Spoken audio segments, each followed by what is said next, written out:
One of the most horrific true crime documentaries and cases I've ever heard was the story of Vera Jo Reigle. But in order to do a deep dive on Vera Jo's case, you really have to understand who the matriarch of that family was and who orchestrated what happened to Vera Jo.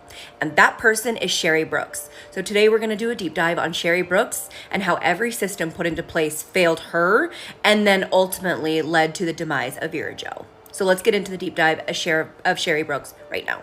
So this right here is Cheri Brooks, and Cheri was born in 1962.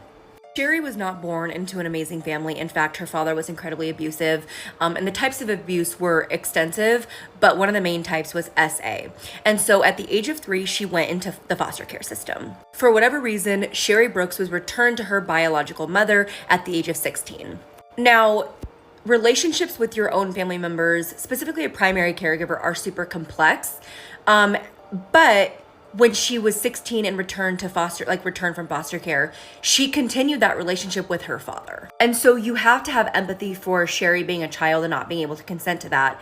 And then as she got older, it's a very fine line of what she was able to consent to and what she was taught from a very early age. So I'm just giving you the very basics of what she was born into and how her life was. Clearly, she wasn't living an amazing life, and she obviously didn't start off with an amazing set of parents. When Cheri was returned from foster care to her biological mother's house, she told her mother that she had had a baby in foster care who was given up for adoption. That entire thing was fabricated and not true at all. In fact, it happened to somebody else in foster care, and she just witnessed it. It did not happen to Cheri. But that is where her obsession with babies, specifically little girls, started. Later on, Cheri gets into a relationship with her cousin, Danny Bixler. And as crazy as that sounds, the family was actually supportive, and to the point where they called them the Kissin' Cousins and thought it was funny. They had a child together, and that child was named Scotty Emmons. Scotty is actually taken away from Cheri and Danny Bixler because he was being SA'd by his mother, Cheri. So clearly you can see at this point that she's repeating patterns that she had learned at a very young age. Cheri then goes on to marry a man named Mike years later. Cheri marries Mike in 1982 and they have a baby together. Social services immediately takes the baby away because of Cheri's previous child, Scotty, with her cousin that she had being taken away for SA. They also removed this baby as well.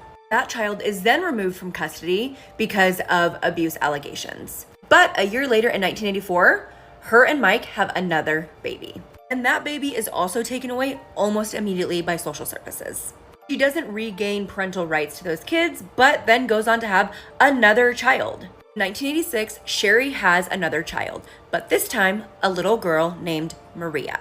Now, I don't know why, but Maria was not taken away immediately, and in fact stays in Cheri's care for about a year, until it is then reported there is red stuff in the baby's diaper. After an investigation, it is concluded that the baby's going to be taken away, and Cheri was the perpetrator in her own daughter. Now, the most crazy part about this is that Cheri's own mother applauded Cheri for being able to keep her in her care for a year. So you can kind of see the dysfunction within the entire family, like praising your daughter for keeping her child for a year before abusing her, which is absolutely insane.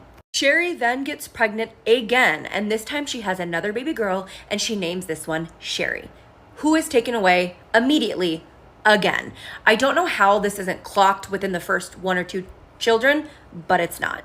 Cheri and Mike at this point dissolve their relationship, and Cheri meets another man. Cheri is now with a man named Kevin, and they go on to have another baby. First baby that Cheri and Kevin have together is Kevin Lee Brooks Jr., and then they have another baby boy, Zachary Brooks. Then they have another one named Garth, and finally Cheri's last son named Chucky. In total, Cheri has had 9 children, and all except 4 have been taken away. So this is the backstory of who Cheri Brooks is and kind of the dynamic in which she was born into, but then the dynamic she kept going in her own life and imposed on her own children, which wasn't a safe one. All of this information is really pertinent because in order to understand what happened to Vera Jo, we really had to understand where Cheri came from, who she is, and the systems that were put into place that were not executed well, that didn't allow social services to step in and stop all of this from happening. But she is a monster, and you will see so much more as we go on.